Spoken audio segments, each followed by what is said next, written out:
Usually when you think of World War II, chemical weapons are not the first thing that comes to mind, and that's because almost everyone learned their lesson in World War I. Except Japan, of course, who used them heavily against China. But they would learn two big lessons later on. But on the Western Front, chemical weapons were rarely used for fear of heavy retaliation. However, precautionary measures still had to be taken in the event that they were used. In order to design effective protective equipment, one has to learn what they're dealing with. Enter the mustard gas experiments, secret tests conducted by the United States to gain more insight into the effects of mustard gas on soldiers. Now you might be asking, what about all those soldiers killed during World War I? Well, you'd actually be surprised to learn that out of the estimated 17 million or so deaths attributed to the Great War, only about 90,000 were from chemical weapons, with only a few thousand being directly from mustard gas. And that's only about 1/100%. That's not really a conclusive sample size. In order to paint a clearer picture of what they were dealing with, over 60,000 soldiers were voluntold to participate in these trials, often with zero knowledge of what they were about to experience. In total, there were 3 experimental designs for troops to partake in. The first, and the easiest, was the patch test. Liquid mustard gas was applied directly to the test subject's skin in order to observe any immediate effects. The second was the field test, where soldiers were deployed on a simulated battlefield and enveloped in a mustard gas cloud to test various protective equipment prototypes. The last design was the chamber test. Equipped with only makeshift gas masks, soldiers were locked in small chambers where mustard gas was piped in order to test its incapacitative properties. One soldier, Sergeant Rollins Edwards, recalls his horrific experience when enduring a chamber test at just 21 years old in 1943.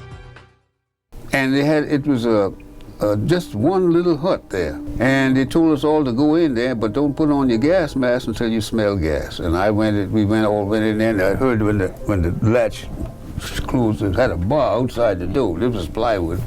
And we all standing up in there, but I put my gas mask on right then. Well, the gas mask then was just paper and charcoal. When they turned that gas on from up top there, this guy started to scream because it was feel like there was a million red ants over you, just all over your whole complete body. Keep in mind that mustard gas itself, while it can be lethal, had a very low mortality rate in World War I, only around 2 to 3%.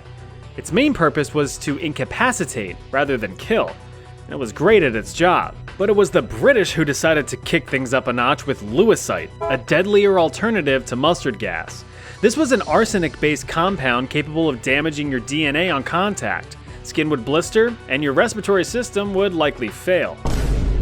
But not only were these experiments aimed at observing the health effects on soldiers as a whole, but also how the chemicals may have affected different races.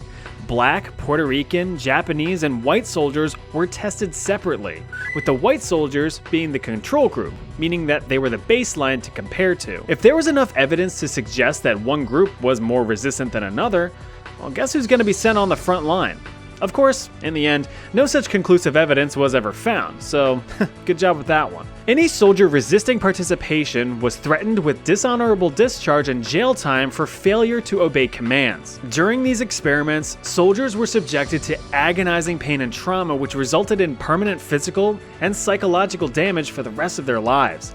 These men were scarred with chemical burns on their skin, their eyes, and even in their lungs. Those who endured these experiments as well as survived any future combat, because these soldiers were still expected to fight in the war, were unable to seek any medical attention once discharged from service. They were sworn to secrecy, lest they face legal backlash for disclosing information about a confidential operation. While you might be sitting there waving your finger at the United States, know that it wasn't just the wonderful freedom powerhouse who did this kind of stuff. The mustard gas experiments actually took place years after the good old redcoats did the same thing in Australia, England, Canada, and India, which is probably when the British developed their aversion to anything remotely spicy.